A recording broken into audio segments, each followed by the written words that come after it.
回来看其他方面的消息。21日，尼日利亚卫生部门宣布，尼日利亚已经3年没有发现野生型脊髓灰质炎病例。在这基础上，非洲有望在明年年初宣布野生型脊髓灰质炎被彻底消灭。脊髓灰质炎俗称小儿麻痹症，可能导致患病儿童在数小时内导致麻痹甚至死亡，曾对当地来说是致命的威胁。The World Health Organization announced that 3 years to the day since wild polio had been found in Nigeria, there have been no other cases for 3 years. Wild polio is coming now to a very close state of being completely eradicated from the African continent. But of course, that does not mean that Africa is 100% free of polio. There are still cases of vaccine-derived polio that the medicine people are trying to eradicate. This has been done by a huge partnership of African governments, the US Center for Disease Control, Bill and Melinda Gates Foundation, and many other individuals who have gone in an army of volunteers door to door in many African cities affected by this disease to try and educate people about the importance of immunization. At the moment, Africa is very close to consigning the disease of polio to the dustbin of history. But at the same time, the World Health Organization is still fighting other fires on many fronts, including Ebola and, of course, the rise again of measles. But for now,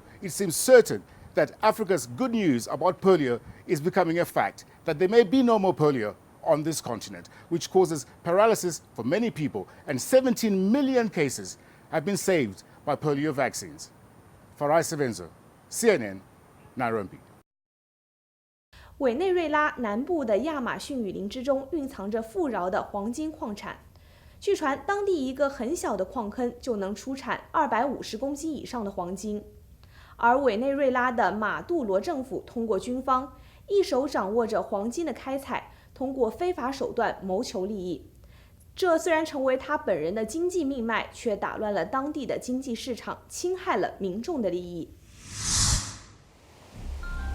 On the fringes of the Amazon rainforest, a state-sponsored network of violent gangs and corrupt Venezuelan military hide amongst a vast land, rich in minerals and seeping gold. All this has made this area Maduro's El Dorado, and it's this that's giving him a financial lifeline. We've come deep into Venezuela's mining arc to find out how Nicolas Maduro is holding on to power, unable to resist American pressure. He's given himself direct control over this land, and he's bleeding it dry, enriching himself and buying the allegiance of the military. And it all starts with the local miners, who with mouths to feed at home risk it all operating in this lawless region. We venture in 50 meters deep. It is a precarious operation. Muchas gracias. Inside, the miners guide us through the various levels and galleries, past evidence of a colonial thirst for gold. Along the way, I meet Darwin Rojas, who has been mining here for 3 years now. El oro lo saca uno de aquí, de esto, de la tierra. Back-breaking work in intense humidity. Cuando es una cuadrilla grande, uno lleva 50, 60. Everywhere you look, speckles shimmer from above. This mine has been so productive for them because they have got 250 kilos of gold out of this mine, just to give you a sense really on why it's called the Millionaire Mine. If 250 kilos, or just over 550 pounds, is accurate, that's well over $10 million at global market prices, all from one single dug hole. There are dozens around us, thousands within Venezuela's mining arc. But not all that shimmers is gold, and these miners know it. These rocks need to be crushed, processed, scraped, and melted before you actually see the gold. This nugget here, $315. But it comes at a cost to the health of the miners as well as the environment, with mercury and other chemicals used to separate gold from grit, poisoning everything you see around us. But this is business, and these mills don't do it for free. And then there's an additional cost, even if the miners are scared to admit it. A nadie más. ¿No? ¿Es así? ¿Es así? ¿Es así? Más o menos así. Más o menos. It's clear from what he's saying there are other forces involved, there are the people they have to pay in order to be continuing to work in these mines, but clearly they're not prepared to tell us who they are. They have every reason to be afraid. These mines are run by a network of hooded militias called pranes, who, according to a senior military source, enter mines to extort, steal and silence. They do so together with complicit members of the military, who they bribe to operate freely. ¿Qué tipo de presión? ¿Cómo lo hacen? ¿Matan gente? A local miner too scared to speak out about the gangs close to the mines opens up once his identity is hidden. They mutilate people, they cut them, torture them, and the ones that speak are also tortured and mutilated. They kill them and throw them down those holes. One active senior military source confirms what we've heard in El Callao, telling me these same groups use death squads to command obedience, battling each other and the military for control over this mining area. It's a pressure tactic of blood and bullets. I asked the miner if he blames Maduro. ¿Culpas a Maduro por esto? I think the government has the capacity to put an end to the pranes if it wants to do it, but they are not going to do it because they benefit from it. This is echoed from the top. General Manuel Figuera was the former spy chief for the Venezuelan president until April the 30th, when he defected. Maduro has knowledge of all of this and has done very little, if anything. For years, he was part of Maduro's inner circle, with the US Treasury sanctioning him over accusations he oversaw mass torture, mass human rights violations, and mass persecution. Now, with sanctions dropped, he's speaking out about corruption at the very top, backing the US assessment that Maduro's family are also profiting. There are companies linked to Maduro's family circle that buy the gold or negotiate the extraction of the gold in the south of the country. They sell one part of it to the central bank and the other part they take out of the country without any kind of control. In Caracas, we find this network expands beyond Venezuela. In 2018, Maduro traded Venezuelan gold to Turkey, some in exchange for food which the government then used in their subsidized food boxes. But it didn't stop there. According to a source at the Venezuelan Central Bank, 26 tons of gold were taken out of the bank to the end of April. They were put into private airplanes and a destination, Middle East and Africa. That's $1.6 billion, much of it skirting US sanctions. According to the source, several other shipments left Caracas this year to United Arab Emirates, directly and also via Uganda on a Russian plane, in exchange for euros. Maduro is at the helm of a criminal enterprise. He has hijacked all the state's institutions to work in his service.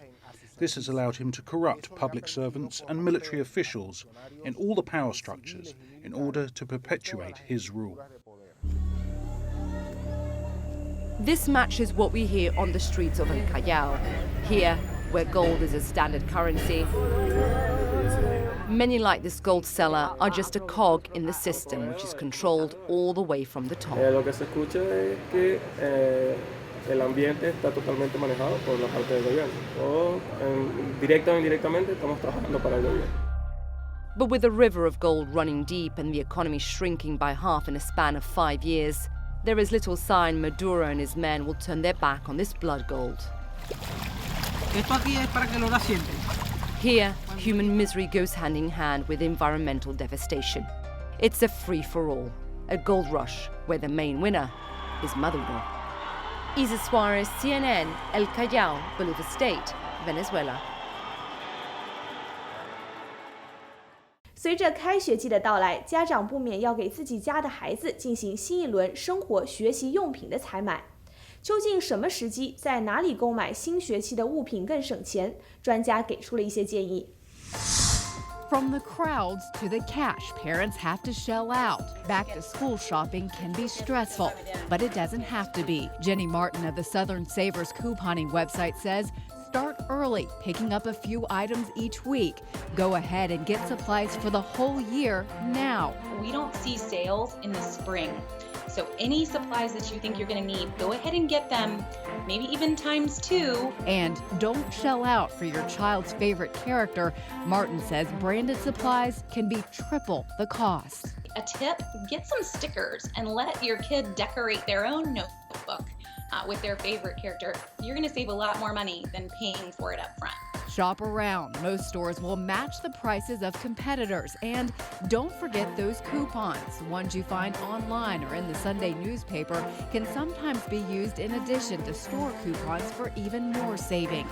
For items like book bags to binders that tend to take a beating, Martin says paying more upfront for quality will pay off later. Some of those higher end brands actually have lifetime guarantees. If it falls apart, you take it back to the store and you get a brand new one for free. And she says back-to-school sales beat Black Friday when it comes to computers and other electronic equipment.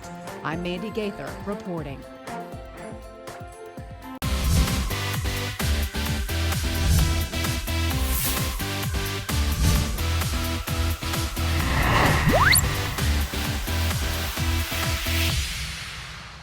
再来看娱乐方面的消息，影星巨石强森现在成为了票房吸金石。他领衔主演的《速度与激情》番外电影《特别行动》，目前在电影院线票房榜上遥遥领先。而他也在日前公布的排名中，一跃成为了好莱坞片酬最高的男星。根据统计，从去年6月到今年6月，他的总收入超过了8900万美元。Dwayne Johnson is rocking the box office and his bank account. The Hobbs & Shaw star tops this year's Forbes list of the world's highest paid actors, raking in $89.4 million between last June and this June. The massive grosses of Avengers Endgame helped Chris Hemsworth land in second place with $76.4 million, and Robert Downey Jr. take third with a mere $66 million. Have you heard from people that I'm crazy? Warren Beatty appears to have settled his long-running legal fight with New Regency over his 2016 flop, Rules Don't Apply. Variety reports the terms of the settlement are secret. New Regency claimed Beatty ignored test screening reactions that called his portrayal of Howard Hughes frustrating and boring. Beatty claimed New Regency failed to market the movie properly. Rules Don't Apply grossed less than $4 million. Production and distribution costs, including an Oscar campaign, nearly $55 million. In Hollywood, I'm David Daniel.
以上就是今天的汉天新闻，我是施方圆，感谢您的收看，我们下次再见。